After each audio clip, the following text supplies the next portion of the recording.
This episode of the Adventure Jogger is brought to you by Dennis Squared, Ashley Goddesart, Dan Shaw, and Shay Bay, and all of the rest of our Patreon supporters, and of course you, the listener. Thanks for listening.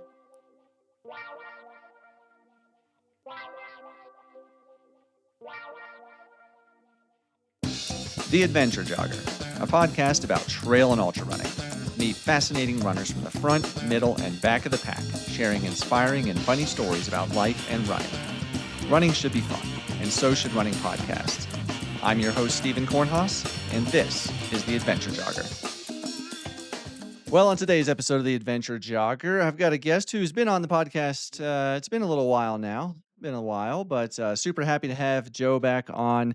Joe, if you don't know, he's a guy that, as far as I know, is the only person to have run 5 days of consecutive back-to-back Barkley Challenge loops at Frozen Head State Park, all within the open hours of the park, of course. So 200 miles at Frozen Head and killed it there. Just got off the Appalachian Trail, and so super excited to have Jude back on the podcast. Welcome, Joe. Yeah, I actually think the last time I was on the podcast was 2 years ago when I was finishing that up to talk about Right. that. And like I've started to make the joke that like the even years are the years I do big things, because I think like the last 3 even years have been my big years, and then the ones in between, like I don't want to say I haven't done big things, but haven't been as successful. So maybe Nice. it'd be a tradition, like once every October or November, I'll be on the Adventure Jogger to talk about There you go. it. There you go. Well, so I know what you did in 2022. What did you do in 2020? What was the big thing then? Cloud Splitter. That was Okay. my Yeah, first 100 there. you finished really well there too, didn't you? Yeah, set the course record there. Oh, Oh yeah, dang, I didn't yeah. realize. Do you still have the course record? It still lives, but Oh, you know, man. someone will chase it Wow. on at some point. Now Cloud Splitter, where that one's in, is it Virginia or North Carolina? Virginia, Appomattox, Virginia. Okay. Yeah. I know Anton Krapishka seems to have a fondness for the Smokies, so maybe he'll go over there and give it a go. And how cool would that be if he did and you still had the course record? That'd be amazing. So, well, my fun story about that one was Carl Meltzer had the record at one point, and he had commented like on Facebook or something one time about it, like nice job, and my mother like had said something back to him, and he's like, "Oh, he's got my shoes on," and the speed goes on it, and she replied with like, "Yeah, yeah, whatever," like talking trash to Carl. That's awesome. Yeah. Like the best selling shoe and like trail shoe out there. She has no clue. Yeah. That's No. awesome, man.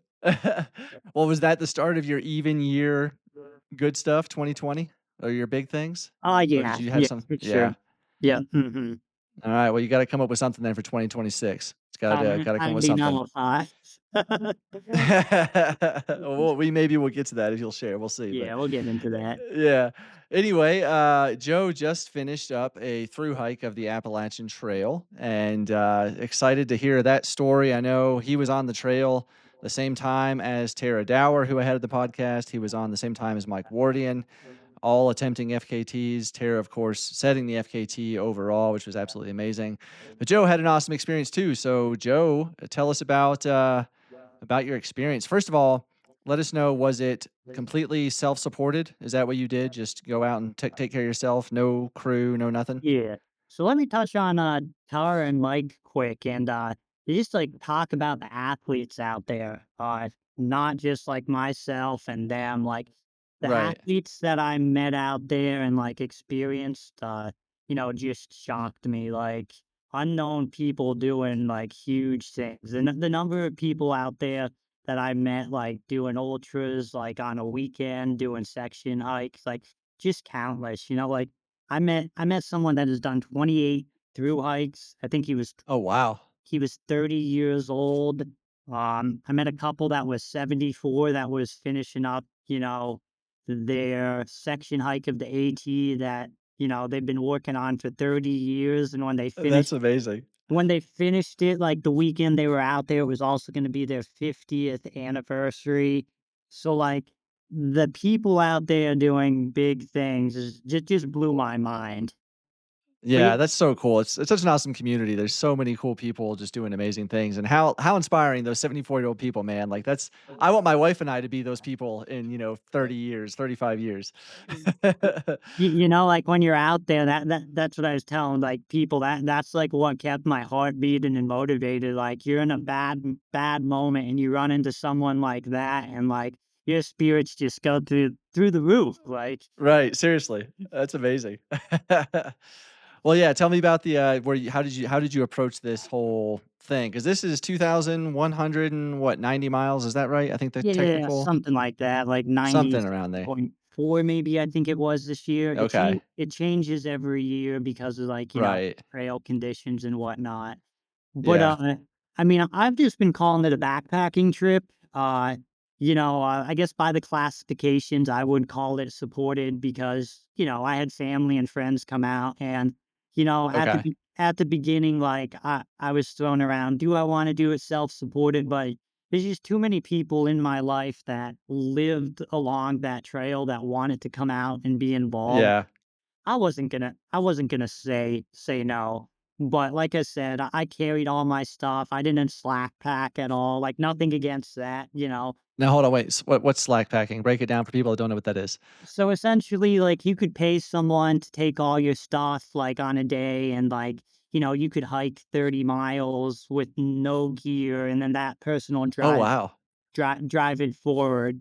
And like you'll probably hear me say like everyone's out there hiking their own hike a lot on like this podcast. And like at the start of my trip, I was like, oh, that's the corniest thing. But like by the end of the trip, I thought it was the coolest thing because, not one person out there, like even people hiking together, everyone has such a different strategy. And like from like people that are out there that are partying every day, drinking beer to, like, people like Tara Dow or, like, each end of the spectrum, everyone just, like, respects, like, each other for, like, what they're doing, like, there Yeah. there's no easy way to hike the Appalachian Trail, And so there's no right way or no or a wrong way either. It's however you yeah, wanna do it, I guess. That's cool. Yeah. exactly. Okay. Alright, so Like you were, not slack packing, you said you were carrying all your own stuff. So, like, leading up to it, did you do any kind of, like I don't know what it's called, but the where you ship things to certain locations to pick up other supplies, or did you just kinda buy things in local towns? So I did a little of both, I had my brother as my crew chief, so, I probably shipped myself about 10 packages. Going in, Okay. I was gonna do about 20, but, I got a lot better at, resupplies. When I began, I kinda thought I'd be, like, a little, like, above average as a hiker, but, like, as I was finishing, like, I realized that I was closer to, like, an amateur hiker, than I was to, like, an experienced or, like, Oh, even wow. because, like, my first town resupply, I came into town and I hiked 8 miles that day, I did laundry, I took a shower, and it took me 4 hours in Walmart to figure out what, like, I needed to get in my pack. And, like, by the end of my trip, I could, like, rip a 30-mile day and do, like, a town resupply shower and laundry in, like, 2 hours. That's a huge difference, and Yeah. it's also, like, a talking point I've been telling people that have asked me, like, if I wanna do the AT, like, "What should I do? What should I prepare?" And I've been telling people, like, "Buy your gear and, like, go out for a 3-day trip, but don't take any food, and on the way to the trail, find the smallest gas station you could find, and get food for 3 days." If you could do that, you could go, Nice. like, the AT, Nice. That's good advice, living off of Hunt Brothers pizza then from the gas station, there Yeah. you Oh, yeah. go. There there were some days that happened. I bet. So, now did you go you went north to south, right? You went southbound? Is that Yeah, I went okay, southbound, so you correct. started in Katahdin, okay. So, did you had to do the whole approach trail to get to the summit of Mount Katahdin before you started? Yeah, so, the first day, I live in, Tennessee now, so I flew up to Albany, New York, and I had a friend drive me from there to Millinocket, Maine, and, he's got a dog, so he wasn't allowed in the park, Oh, 'cause they don't and Baxter's got some strict rules, that's one of them. So wow. I shuttled into the, park, the Appalachian Trail Hostel's, like, the main business in Millinocket. So I took a shuttle with them. There's, I think there's 3 other people in the van with me, 2 section hikers and a through hiker. And Oh, okay. so I started my first day with a guy named Rip, who was, when he finishes the ATB, finishing his Triple Crown. So, we did the, trail up to Katahdin together in our first day together, and, it's just perfect luck for me because we hiked 18 miles together, and, I just quizzed him on everything, like, I needed to know for the next 2 Right, yeah. months. He did the 2 other Right. big trails, so but yeah, so I Nice. started by hiking Katahdin, which, they call the toughest climb on the trail. I don't know if it was because I was fresh or just like so much adrenaline. I didn't find it as the toughest climb, but like I definitely could see why because there's a lot of exposure on it, like in the Yeah. view. So, but yeah, I started at Okay. Katahdin. Now, you said the Triple Crown. Obviously, I know the Pacific Crest Trail and the Appalachian Trail. What's the third one? Is it the Continental Divide? Continental Divide. Yeah. Okay. How long is that one? Oh Do you gosh. know off the top of your I head? think that's the longest one. Is that like that's over Yeah, 'cause was that? I know Pacific Crest is like 2,600, I think, something around there. Yeah, and And then, the interesting thing about, like, the Triple Crowners, so I always thought the PCT was the most popular trail, and I think every Triple Crowner I probably met about 15, every one of them said that the CDT was, like, by far their favorite one to do, and I was interesting. surprised. They all said the AT was the worst too. So they told Yeah, me probably I just was because is that because like, the technicality of the trail or something? Yeah, 'cause you're just looking at your feet the whole time. That's what they said. Yeah. Yeah. Oh. Oh, that's true, yeah, you don't have those gorgeous views that you do when you're up at elevation because 'cause you're always in the tree canopy on the Appalachian Trail. Yeah. Yeah, the Yeah. tunnel, as they say. Right, yeah. Alright, so the first day, you said you hiked 18 miles. How did that first, like, camp experience go? Did you have to set up a tent? Were you in, like, a shelter? Like, how did that go? So you kinda have 2 options when you're going, southbound. So, what most people do is they'll hike Katahdin up to the top 5 miles, then they'll come back and, they'll camp at the base in, like, a lean-to. I had 2 spots at the lean-to for the evening, but, Rip and I had gotten down the mountain, and it was, like, maybe, like, noon or 1 o'clock, and we felt good, and to get out of the park, I think it was, gosh, had 8 more miles. So we walked the next 8 miles, and, when you get out of the park at Abol Stream, there's a family campground there, and then there's a lean-to about 2 miles from that. But there's also a camp shop at the campground, so we were fine with staying at the family Nice. because soda, ice Right. cream, like so. Yeah. Nice, okay. So then, if you were in the campground, I imagine you probably had a shower that first night too? No, nope. No? Oh, okay. It was Alright. just like a tent campsite. Okay. Yeah. Now how did the rest of Maine go? Because I know, like, Maine is just it's, like, just rock, isn't it? Like, you're a lot of So, yeah, it's kinda like a lot of scrambling on some sections? yeah, there are some good scrambles, there's, I call them, like, pavement stretches because it's almost like you're on the road, but, like, Oh, really? it's like slabs of rock when you're on the ridge line, but, Oh, wow. I think Maine is a good mix of everything, that's on the trail, and, I really liked Maine. I got through Maine, I don't wanna say easily, but, like, I thought Maine had a lot of good stuff to keep you occupied. I felt like every climb I did in Maine had about 4 overlooks, like, going up. So, like, when you're Oh, climbing and nice, yeah. you're hitting a view every mile, like, that's a good reward. That's motivating. Yeah. And then Yeah, you there's got something to look forward to. yeah, just a lot of, like, 360 views at the top as at the tops as well, like, you get up there and it's kinda like you're in one of those deserts and there's just lakes all over the place that, you know, Oh, wow. that you're seeing, just beautiful state. I Nice. think one of my favorite climbs, oh gosh, I can't remember it, what was it Maine? Oh, it's not Camelback, but it's something like that. Now, so when you got through Maine, obviously, you're doing, I don't know what kind of mileage you average the first couple of weeks, but then the next one through Maine, is it New Hampshire? Is that the right? Yeah, New Hampshire was next. Okay. I Yeah, I didn't know my geography.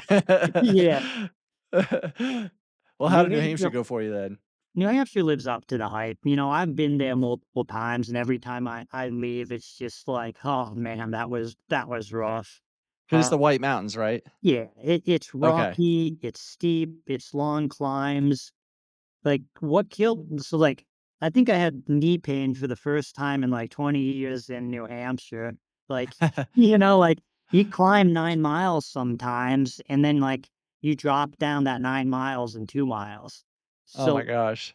that with, like, a pack on took some adjusting to get used to, and then, I didn't have the best weather. I wasn't used to the rain. It rained, I think, every day but one for me in New Hampshire. Um, Oh, I did get a sunny day on one of the popular sections in New Hampshire, the Franconia Traverse, like okay. super famous section of the Appalachian Trail. But I also hit it on a Saturday, so I was on like a 6 mile stretch with over 500 people.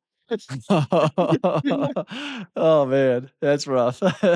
Yeah, but Oh, it was cool to see that many people out, like, even the youth, like, I felt like the Northeast for some reason, like Maine and New Hampshire, the youth that was on trail, especially females, like, I ran into, like, Girl Scout groups, like, ages oh, 12 cool. 12 to 14 in the 100 miles of wilderness with, like, 40-pound packs on doing the 100 miles. That's awesome. Yeah, that's too cool. Yeah. Yeah, I wanted to ask actually, so, like, how when you started the trail, what was your pack weight? Like, I mean, it probably started a lot higher than it was towards the end. So I kinda went the reverse. So, no, my base weight was about 7.5 pounds, and then, like, my pack weight was about full with 5 days, like, 22. But Okay.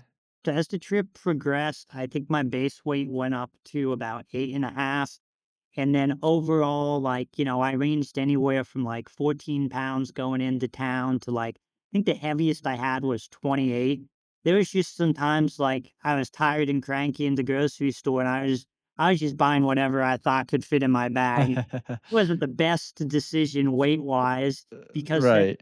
I'd be coming into town with too much food, but my thought was I'd rather come into town with food in my bag than be out there starving the last, Yeah, seriously. 40 miles. Now, when you say base weight, what does that mean? Is that like Uh, camping gear? Mainly just your gear. So, like, my pack, Okay. my clothes. I started without a stove. I bought a stove 100 miles in. You started Uh, without a stove? yeah, I tried to go, like, all, like, dry foods, like jerkies and Oh stuff. gosh.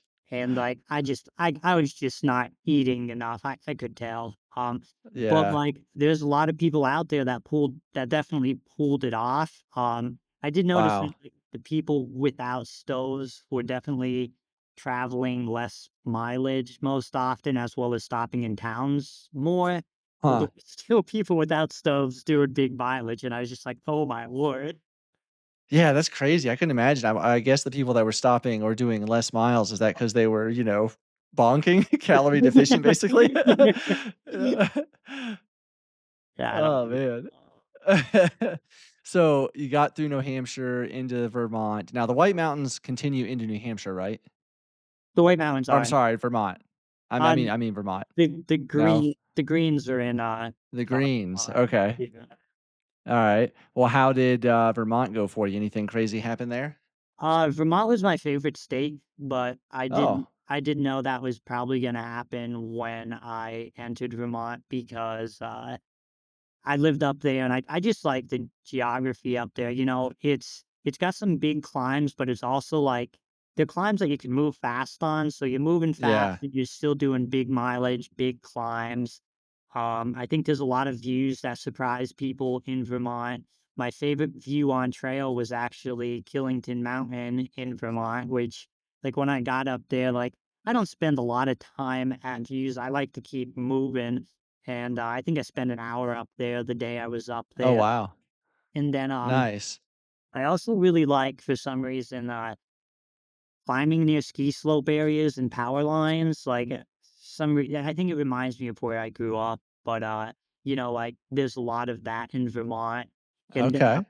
the towns are cool in Vermont. They are a little more expensive, and, like, I get someone would use the word uppity on the trail, which definitely is the right word, but, like, I like the towns in Vermont as well. Okay. That's cool. Now, so where you said you lived up in that area before, where did you live? So I lived in a town called Hoosick Falls, New York. New York. Okay. If you look at a map where New York, Vermont, and Massachusetts come to a point, I was literally, like, right on that point. Okay. Yeah, I see it right now. I'm looking at a map. Okay, cool. So I know when I talked to Tara, she said that she also really liked Vermont. Like it was just beautiful. Kind of like I guess she wasn't expecting it, but you knew what to expect. Yeah. So yeah. So in after Vermont, then we got Massachusetts, I believe, is the next state. So how was MA for you? Did you see any weird Bostonians on the trail or anything? I know it's a little bit away from there, but no. No, trying to think if anything significant happened in Mass. I really like the Mount Greylock area. I lived near there when I was in Hoosick Falls. That is the high point of Massachusetts. So I was excited. I mean, to go there. I used to snowshoe there in the winter, and I would snowshoe up to the summit, and then I'd carry a cookie tray, and I'd go down on my butt. So That's awesome on a cookie tray. never grill up, but yeah, I used to Right? love doing that once or twice in the winter. So getting to that area, is just like felt like home. So that was fun. That's cool. Yeah, that's awesome. Like, I imagine there's some good memories up there. Yeah. Yeah. So, after Massachusetts, looking at this map, is it I can't tell what state that is. Is it New York? I think? If you could go New York, New Jersey, I think it's New York. Uh, Does the trail go through New Jersey? yeah, trail goes through New Oh, Jersey. it does. Oh, I didn't realize that. Okay. Yeah, so the summary of New Jersey for me is bears. That was the state Really? I saw the most bears. Just you know, uh by towns and road crossings, they like eating people's garbage, and there's Right. a ton of bear in New Jersey. Uh New York was where I had my first big day. I didn't expect to have it.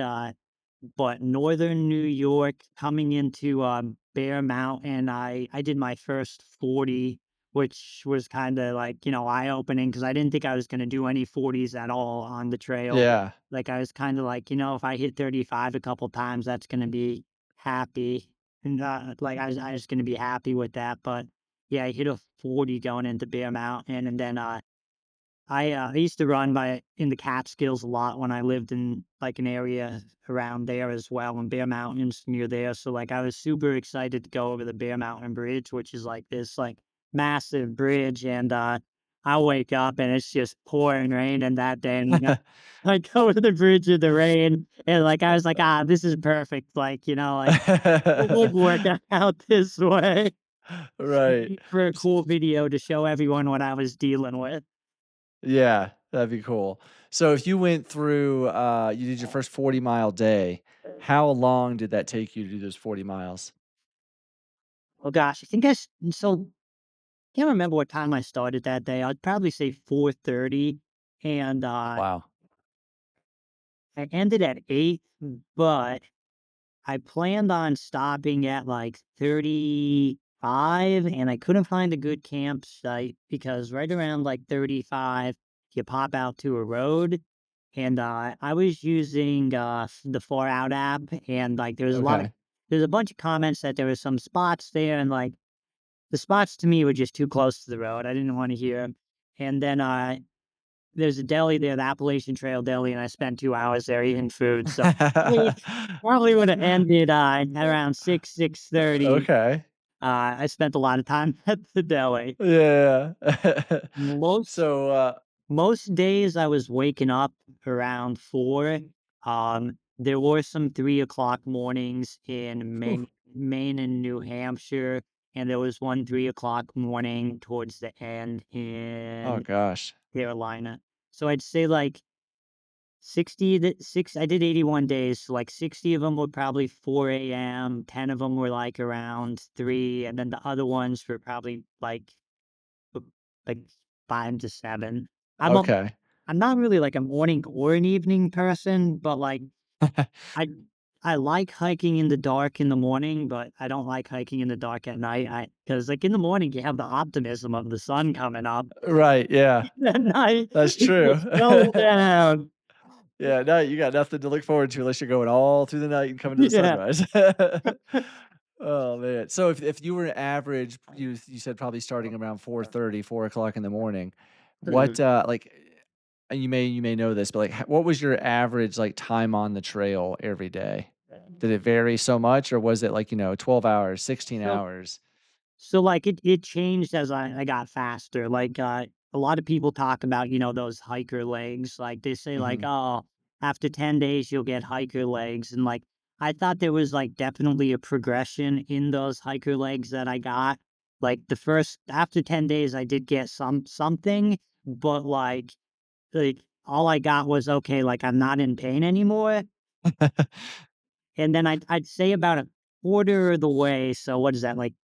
500, 600 miles, I definitely, you know, I was moving faster, but like I couldn't tell. Like, Okay. I couldn't feel it. Like, instead of ending at 6, I was ending at 4 and doing the same mileage. Okay. And probably towards like the 75% mark, I could finally like tell like I've found like I've got 5 gears now instead of 3, which was pretty cool to feel. Yeah, I bet. But So that'd probably be if I said that'd probably be like what about 16-hour days maybe? So I was doing 30s uh at the end by like 4:35 Oh o'clock. wow. So like 30s in 12 hours. Oh Um wow. I don't think I don't think I hiked past 6 more than 2 or 3 times. Oh So wow. Okay, so yeah, you're pretty quick. Pretty good speed for, for hiking the whole way. Like you didn't run any of it, right? Like this was just backpacking or fast packing or I probably ran about 100 miles of the total trail. Like okay. maybe I don't know. And Yeah. I wouldn't call it a run. Like I'd call it a shuffle. A a shuffle. Yeah, the ultra shuffle. Was too ugly to call a run, you know? Yeah, well, how did the rest of Pennsylvania go? Because you said that's where I think you said Pennsylvania is where you did your first 40-mile day, right? Is that what you said, or was it New York? New York, Okay, New York. and then I think Connecticut's next, I think. Yep, okay. It's so small on this map, it's hard for me to see it. Yeah, Yeah. Connecticut How was well, how pretty cool. Like, no one really talks about Connecticut on the trail, and there's a couple nice towns, and like there was one or two. I was telling people there were gut punches, like in Connecticut, like a half-mile climb where you got like 600 feet, and you're like Oh, yeah. using your hands to scramble. And I was like, That's no one, punchy. yeah, no one warned me about this. It's like that final push-up chimney top at Frozen Head where you're like, "What the Yeah, heck?" yeah. Oh, man. Well, so, yeah, you're used to that kinda climbing, though, so then how did, Pennsylvania go once you got through Connecticut? So I grew up in Pennsylvania, and it is the worst part of the trail. The rocks do live up to the hype, like, uh, Rocksylvania, they're yep. just there. Also, like, I saw, like, probably 100 rattlesnakes and copperheads in Pennsylvania, so Oh, wow. I got sick of that. Like, you'd get to an overlook and there'd be like 10, 15 people there, and like every step you took, one of those people would be like, "Oh, there's a rattlesnake under that rock. Watch that." And I was just like, huh. And then Pennsylvania, like, there were a couple long water carries, like, cause at that point, there was, like, a long stretch where there wasn't a lot of rain, and I was fine, but, like, there was one day, like, I went 20 miles without water, and, when I hit that 20 miles, the water that I got was a water cache, so, like, it was, like, Oh, gallons of water, so, yeah.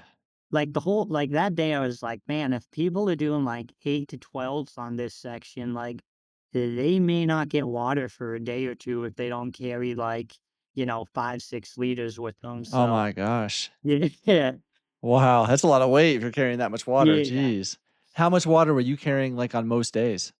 Um, so I took risks, on the weight, when I Yeah. started, I was carrying, like, 2 liters. Towards the end, I was carrying about 1 because, Oh, like, wow.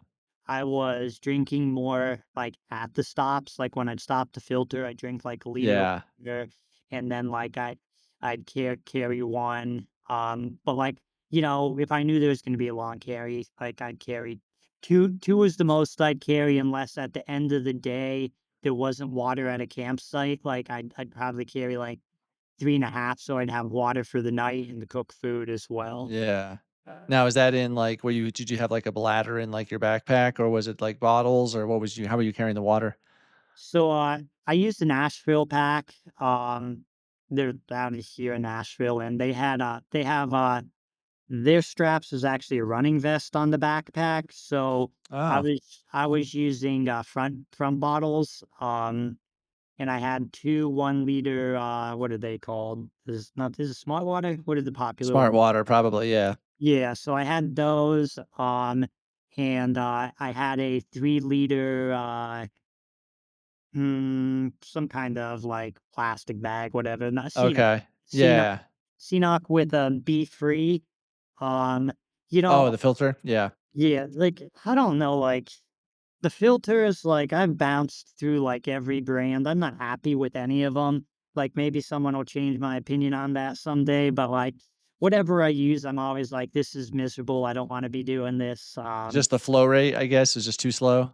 flow rate, like, trying to keep it clean, like, I Yeah. I don't know, it's like, sometimes it works great, like, and then another day it's, like, not working at all, like, you do, like, their backwash instructions, it works one another time it doesn't, but it worked Yeah. it worked good enough. Yeah, Uh we do need somebody to invent one that actually, like, you can drink out of quickly, right? I mean, because like, I know I have the one that goes into, like, the Solomon soft flask, and that thing, I have to squeeze the dang flask so hard to try to get water out of it. Mhm. It's yeah, it's not the best. So, I can imagine when you're using that much water on the trail, that'd be pretty Yeah. frustrating. That was, like, the number one thing I was so happy not to do when I got off trail. I was like, "I'm just drinking out of the tap. This is great." Now, what about, like I know so my dad and sister section hiked a lot of the AT, like, well, I think they made it up through, like, Virginia from starting in Springer, Uh, and, they use something called, like, a Steri pen, like, basically an ultraviolet light thing that you yeah, put in it. so, Now good. no, I was gonna say, like, with that that takes time to do, but then you're not having to suck through a stinking tiny coffee straw, basically, to get water. Is that better or not? So I didn't wanna carry extra battery weight. So, like, Yeah, those exactly. work well. So, like, but then you start playing games with, "Okay, now do I have to carry a second, like, Right. battery bank?" So, yeah. Yeah, that's true. You gotta think about that weight when you're doing the whole thing. Yeah, that's a lot, yeah. So, Pennsylvania, Rocksylvania, lived up to the hype, super rocky, and then looks like there's another tiny state right there. I can't see what that is on this map, but maybe that was Blends Connecticut. No. Maryland, yeah, there we go. That's what it is. Yes. Yes, Maryland, I'm really making like, a lot of people do the what is it, the 4-state challenge, from, what is it, Pennsylvania, Maryland, West Virginia, Virginia. It's like, I don't know if it's 43 or 47 miles. Um, okay. And I was like, at the start, I was like, no way I'm doing that. I don't want to do that. And then, like, as I got closer, I was thinking about it. But then the day before, like, I did a 40 miler. So I was like, well, I kind of did it. But Maryland was nice. Like, nothing like super special, small state, like, well-groomed trails. Oh, I will say, like, the best trail maintenance was, I'll jump back to Massachusetts. Okay. Massachusetts was the best maintained trail, so there's Nice. I picked out. But yeah, Maryland, short and sweet. Then what is it? What is West Virginia I think next? it's West Virginia, yeah. Yeah, Harper's Ferry. That town is awesome. I love that town. Great trail town. I did hit there on what was like around some kind of holiday. Like Okay. I couldn't like keep track of the days of the week. So was it Labor Day or Memorial? One of those. Well, when did you start? We didn't say that. What's your start date of the trail? July 17th. Yep. Okay, so, July 17th, gotcha, okay. Yeah, I think it Alright. was Labor Day. So the town was packed and like Yeah, it's it's cool, like, when you're walking through town and there's a lot of people and you got your hang tag on your bag because everyone's talking to you, like, asking you if you need anything, like, giving you motivation. Like, those interactions are really cool. yeah. Did you say a hang tag? Yeah, so the through hikers, they could pick up a hang tag at, 3 locations. So, Amacola Falls is where most of them get it because most people go north. I think, like, Right. 3,000 people went north. About 200 came south. And then in Harper's Ferry, they have the ATC headquarters. And a lot of people this year started in Harper's Ferries and did what's called a flip flop Huh. because there's a lot of neurovirus on the trail to start this year going north. Oh, So wow. they were encouraging people to do a flip flop, which I had no clue what that meant. Like when I got on the trail, so I'll tell everyone. So Yeah.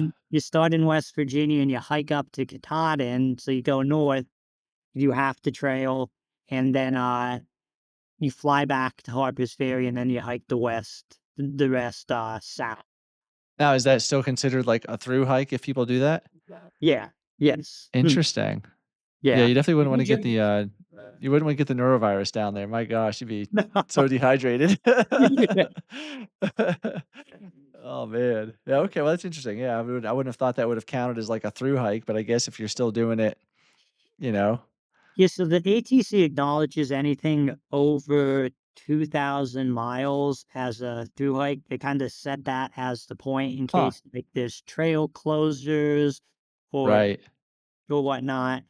And like they don't care how you do it. Like there's people I met that were jumping all over the place. Like, they do like they'd start in Tennessee, go up, do Maine, New Hampshire, then come back, do Huh. Georgia, skip Tennessee, then, Yeah, I that's wanted crazy, like I want it to go straight through though, so yeah, but like I that's said, what I would think too. make your own hike, like I said, that Exactly, would come yep. back. Yeah, so then you got through Harper's Ferry, and it looks like Virginia would be next, and is Virginia the longest state on the trail as far as for mileage? Oh, yeah, by far the Okay. longest, it's like Ha 565, I think. Oh, wow, yeah, that's a lot. Yeah. Dang. Well, then, how did that go for you? Was Virginia, anything crazy happen through there? I know you've got some experience running in Virginia trails, obviously with Cloud Splitter. Yeah, so, last year, like, I wanted to do the whole section of Virginia, like, kinda as, like, a test run for, Right. doing the AT in the future, and it is just a disaster. So, like, going into Virginia, like, I was thinking about Virginia from, like, the moment I started. I was Oh, like, no.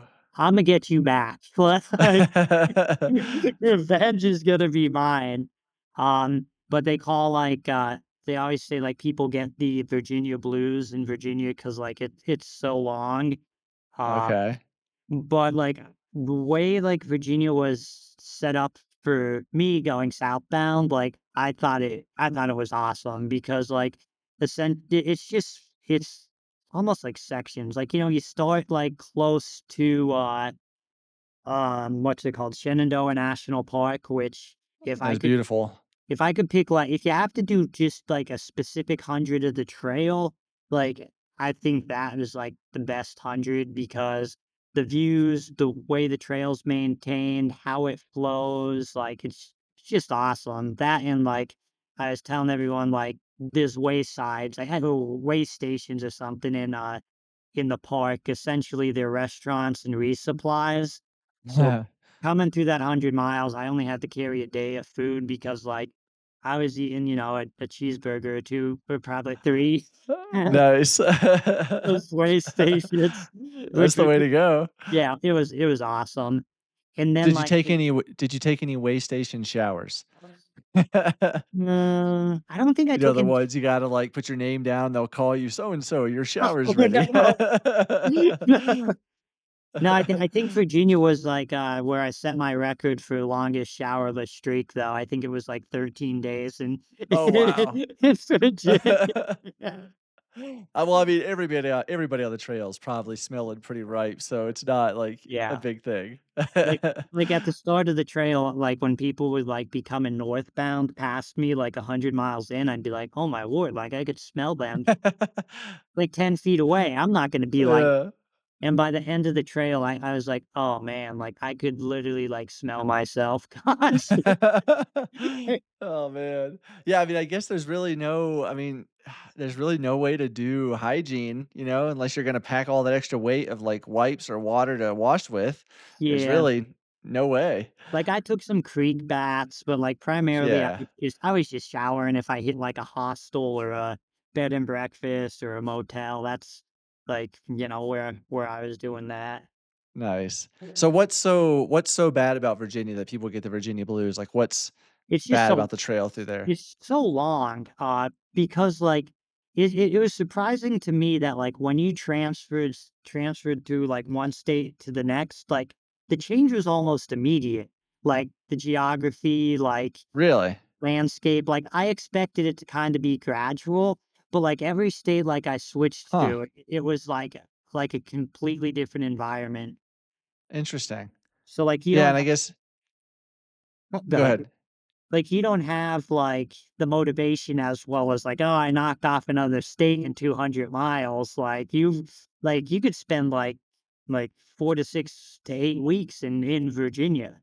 Good grief. Yeah, that would be, taxing on the brain.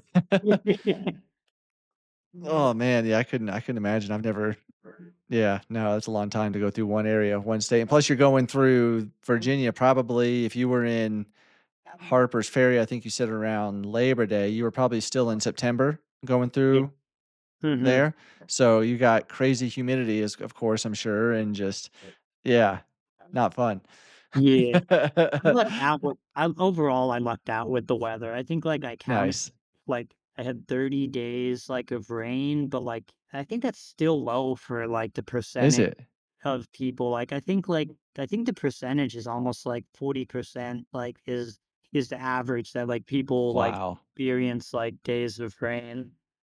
Yeah, that'd be a lot. So what like, speaking of that, if you had 30 days of rain, plus you're just on the trail for all these days, all this time on feet, dirt getting in your shoes, like, what did you do to, like, take care of your feet? Man, so, my feet were a mess, like, coming out of Maine, and, like, I was, like, thinking I was gonna have to spend time off trail, like, they were Oh, wow. blistered, like, I actually got, like, a little bit of an infection in one of my blisters, but, like, luckily it drained out well and, like, it cleared up, um, but I sized up, I think, a half a size, about a quarter of the way through the trail. Then by the end of the trail, like, I had sized up like a full size. If I could go back, I'd probably start a half a size bigger.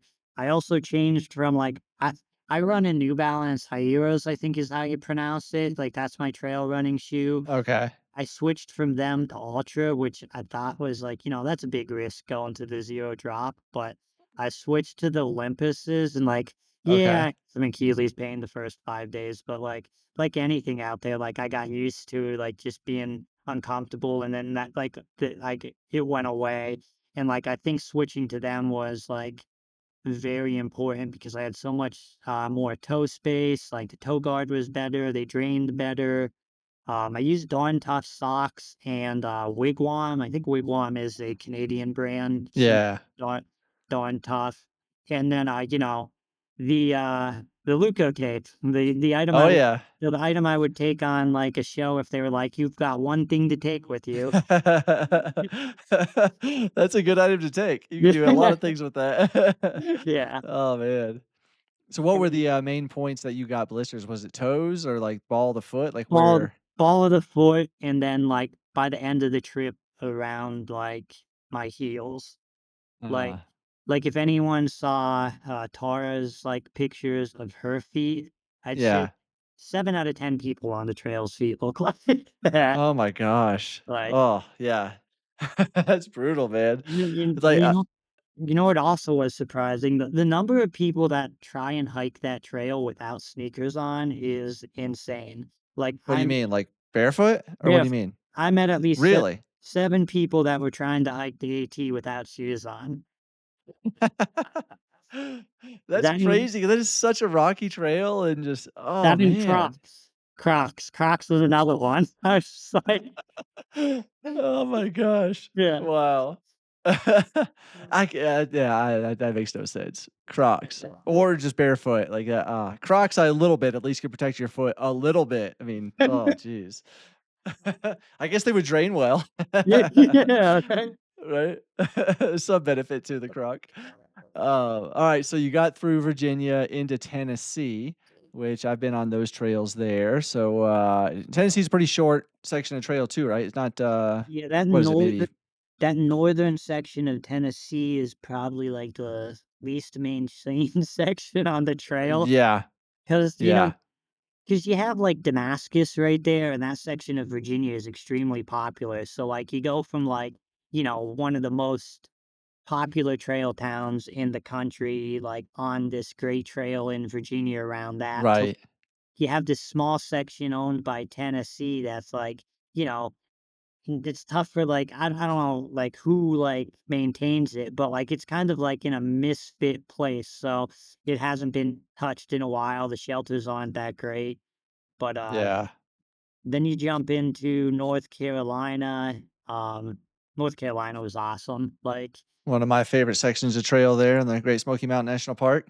yeah, like, the Roan Mountain area, the Max Patch area, Yeah. uh, So what's the beautiful up there.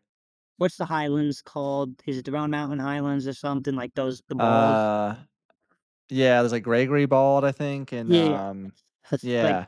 and, I forget, like, why, but, like, I had, like, the balls all to myself, like, it was, I think Nice. midweek, and, like, I think it was supposed to rain, and it didn't rain, and I just couldn't believe, like, I was out there by myself.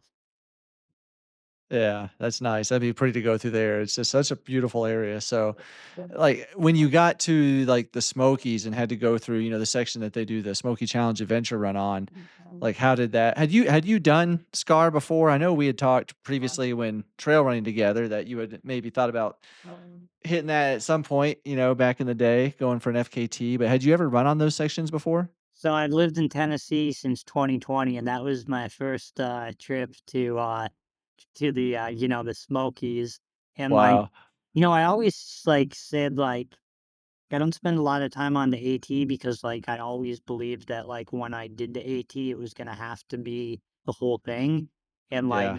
when I went out and did Virginia last year and it blew up in my face, like, I was like, this is a trail telling me, like, nah, I'm supposed to do the whole thing, not so. Right. Yeah.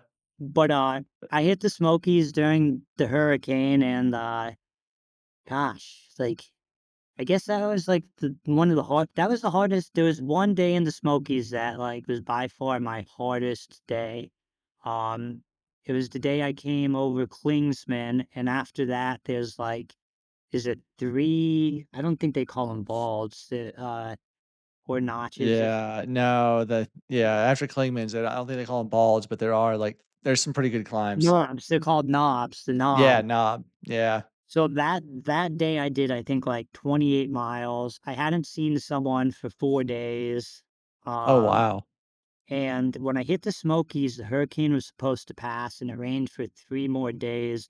And on that day on the knobs, for 12 hours, it went from about 40 degrees and raining and high winds every half an hour it would switch to like 75 and 100% humidity.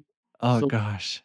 I'm out there every half an hour changing essentially from winter gear, wringing it out from like water and the rain to, you know, Oh. like summer gear for 12 hours. And like at one point it was like so dark, it was like 2 o'clock and I had my headlamp on and I was like, what am I doing out Oh my here? gosh. And Wow. like, Yeah. it was the only day, like, I threw a fit on the trail, like, I can't remember the last time, like, I threw a fit, like, I threw my Yeah. poles, I was yelling at the trail, and then, like, 10 minutes later was the first time I saw someone in 4 days, and it was, like, 2 people that were, like, 75 years old, moving at, like, 1 mile every 2 hours, and I was just like, "Oh, man, if they're out here, they had smiles on their face, like, I better get I gotta get my pay." Right. Oh my gosh. I couldn't imagine that because the weather can change so quickly up there, that cold, then go into the humidity. Oh, that would just be miserable. Probably more miserable would be the changing clothes every half hour. Yeah.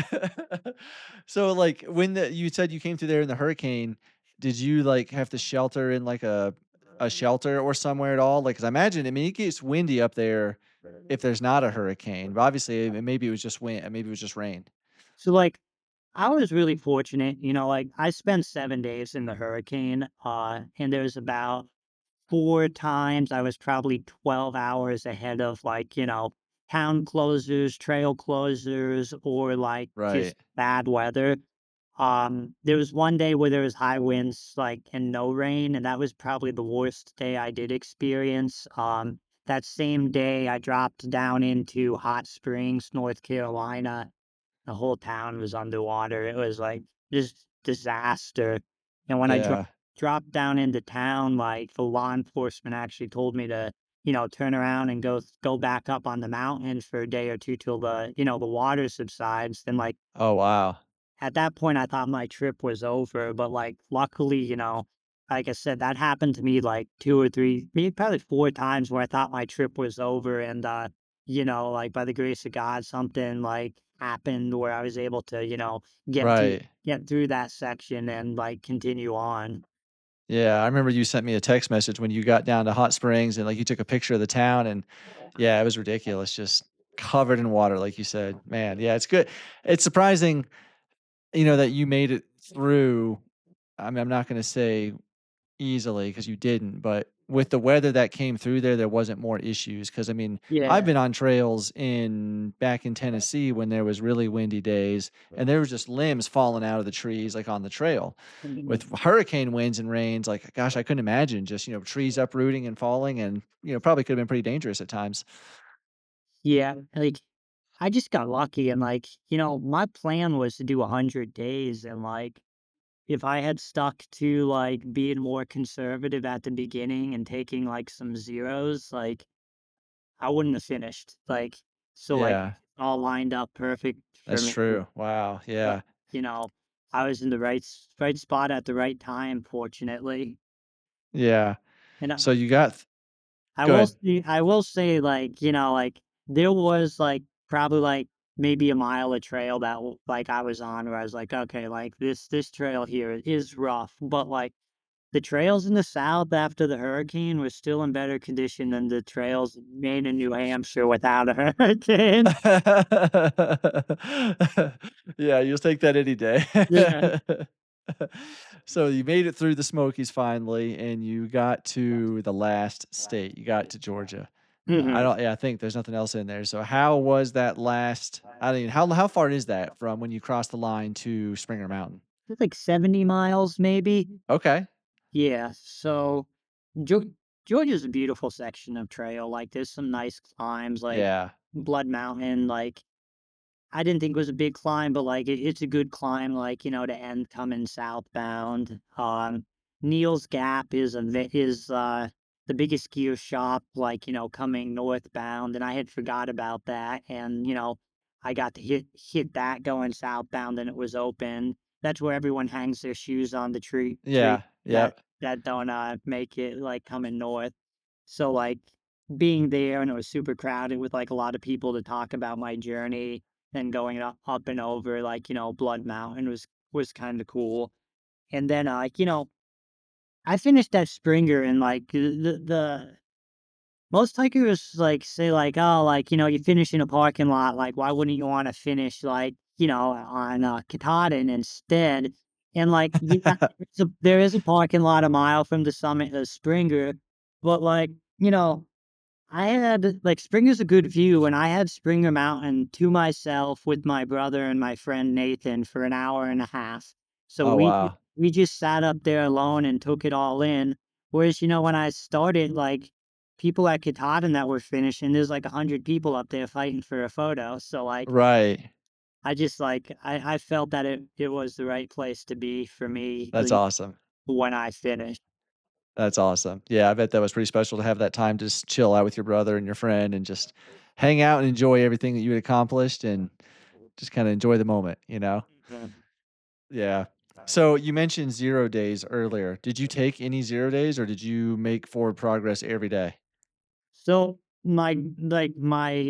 uh my goals for this trip were, I guess, I wanted to finish. So if it took me 12 months, I was going to be out there for 12 months. And then like my Yeah. goal was 100 days.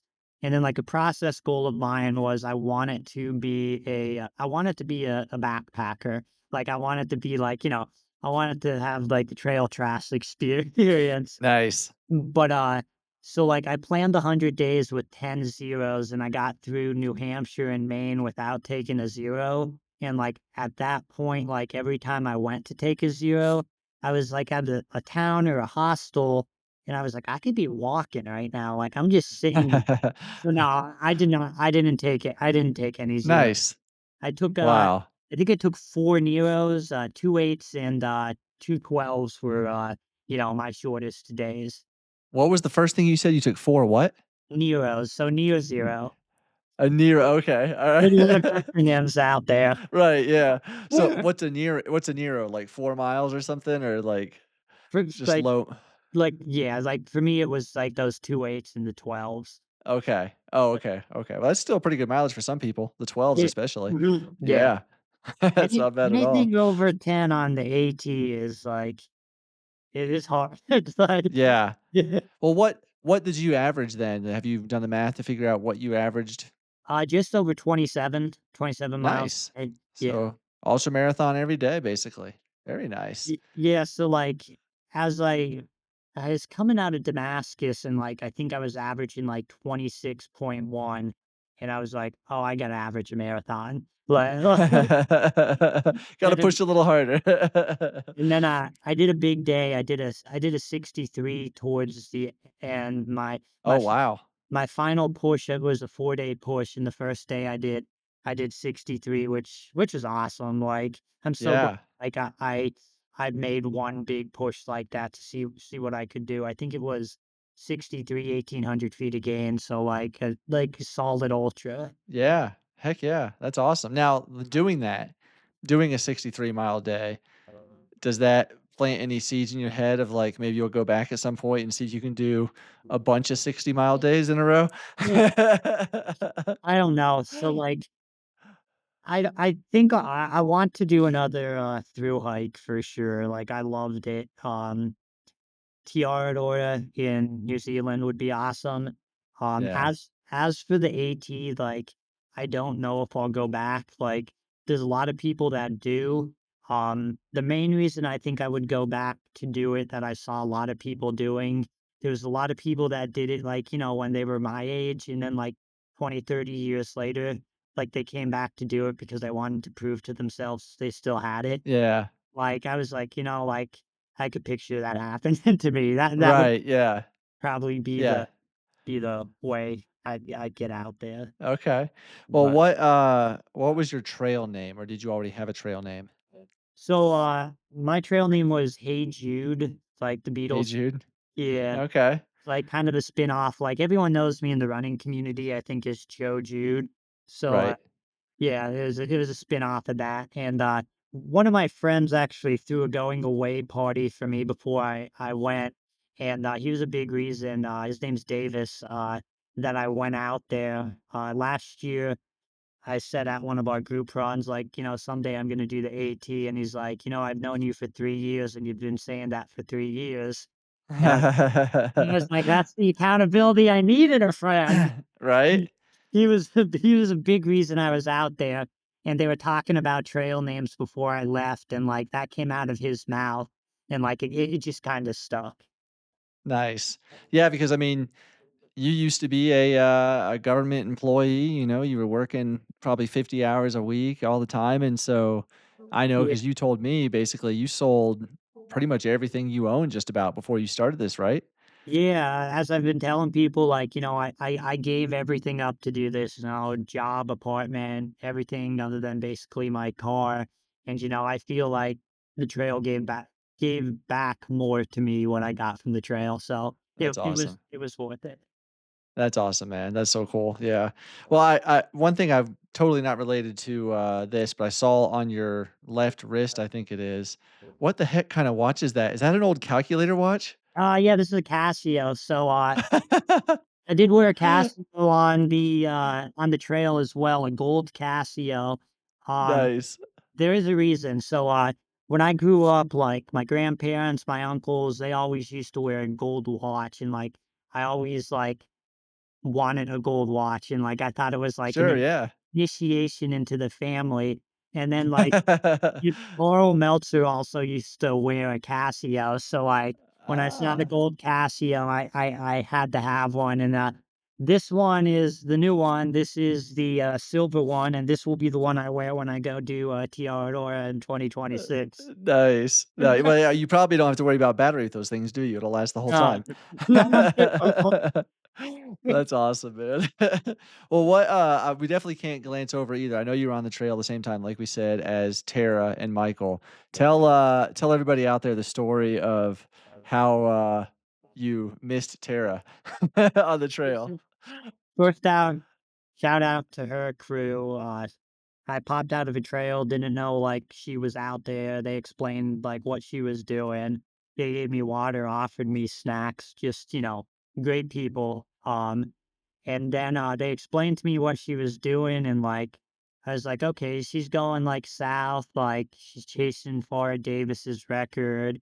They gave me her name, and, like, I was expecting her to pass me within, like, the next 2 hours, and, like, she didn't, so, like, I just kept hiking, like, in hopes that she would pass me, and, like, I got to the Priest in Virginia, which is the second biggest climb going south, and, I hiked about halfway up and, set up camp for the night. I think it was around, like, 6:30, and I looked at her tracker, and, like, she was not yet at the parking lot at the bottom of the Priest, so I was like, "This is awesome, I'm gonna get to see her in the morning." So, like, I heard she was starting at, like, 2:50 and at or 3 o'clock, so I woke up at, like, 2:50, started, like, cleaning up camp, and I'm like, "I may get to hike with her for, like, the end of this climb."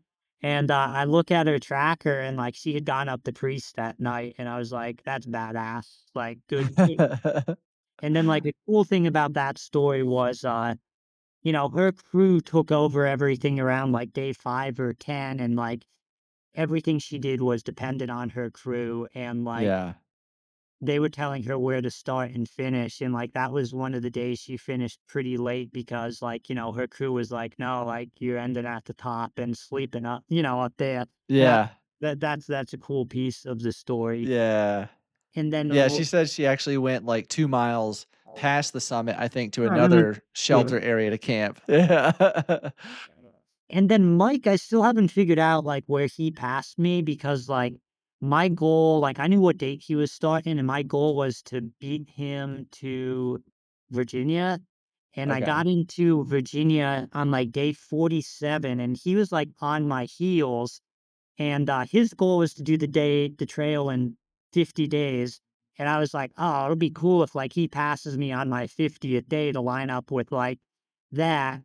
And I thought he had passed me in Shenandoah, like, when I was, like, eating those cheeseburgers.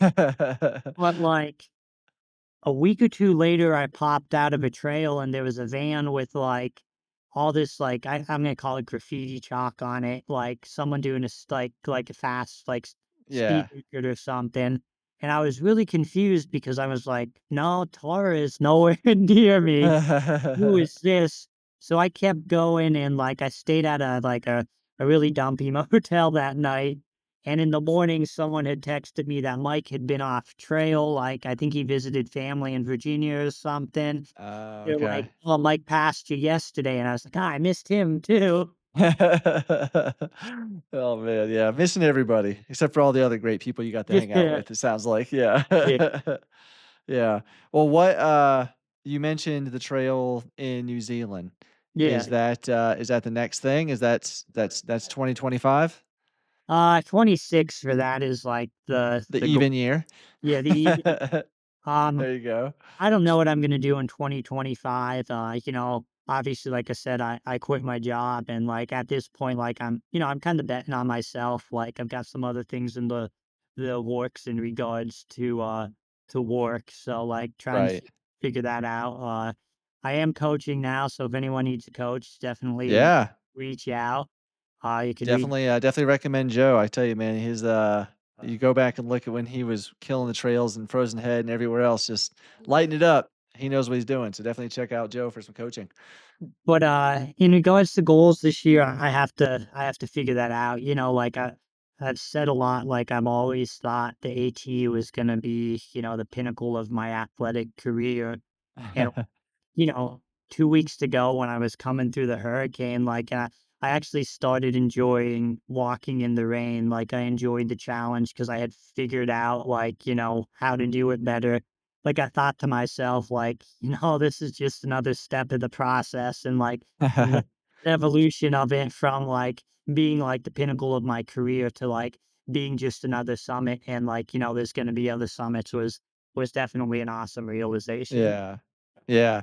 Well, now that brings up a good point. Do you think the AT, the whole experience, like, obviously it's changed you and it changes everybody, I'm sure, but do you think it's, like, had a profound change on you? Like, are you ever gonna go back to being this corporate guy working, you know, To be wearing suits or whatever?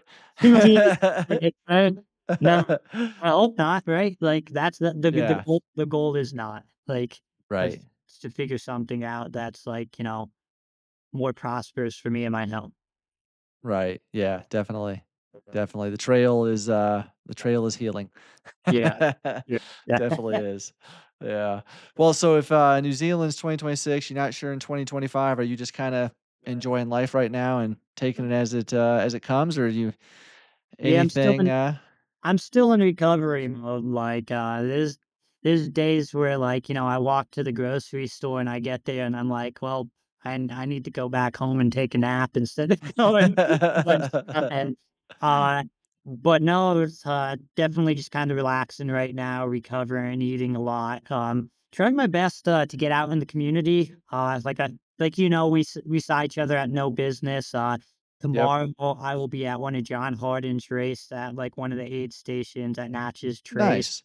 The community has been so good to me, like, my whole life. I need to do a better job at paying back to the community, and definitely 2025, that's gonna be, one of those process goals to me. I need to get out there, trail work, help people, go to races, like, volunteer, definitely something that I need to do. Yeah, the community in ultra is just ultra or just trail, doesn't have to be ultra, just trail is Yeah. amazing. Yeah, yeah, it's definitely good seeing you out at No Business last weekend, and, I saw you there last year too. I remember that you were, crewing somebody there also, so, And I think yeah. I'm 6 for 6 with, finishers in the 100 out there in the last 2 years, so Nice. You had 3 people out there the last year too? yeah, yeah, Oh, yeah. wow, okay. Not Nice. I'm not crewing by myself, like, with other people, of course. Yeah, nice, okay. Alright, well, Joe, man, it's been cool hearing the stories and, hearing all about the Appalachian Trail, your adventures, and, just yeah, it's something I'm jealous of. It's why I've wanted to through hike the AT myself, and with the 4 kids, can't get out there. So I'm probably gonna be that, like, 60-plus-year-old out there with my wife, hiking the trail in, like, 5 months, you know? So, yeah, no, put it on the bucket Yeah. list. Start planning. It's on it, man. It's So on it. no, yeah. Definitely. All right, man. Well, good chatting with you. I'm sure we'll be catching up soon, and look forward to seeing what 2025 brings, and definitely that even year 26 for the New Zealand Trail. I'm sure we'll chat again. But it's been fun, man. Appreciate you coming on the podcast. Yeah, man. And thank you for everything you do for the running community. Like your videos, your reviews, this podcast, like it does not go unnoticed. Like you're a big part of the community, and we appreciate you. So thank you. Well, I appreciate it, man. Appreciate the support.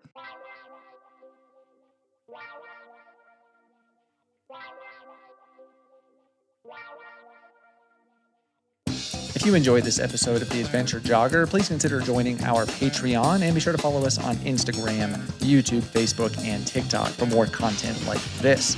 Without your continued support, we would not be able to produce this type of content. So thank you so much to everyone that has listened, followed along, subscribed, liked, commented, you name it, donated on Patreon. Thank you.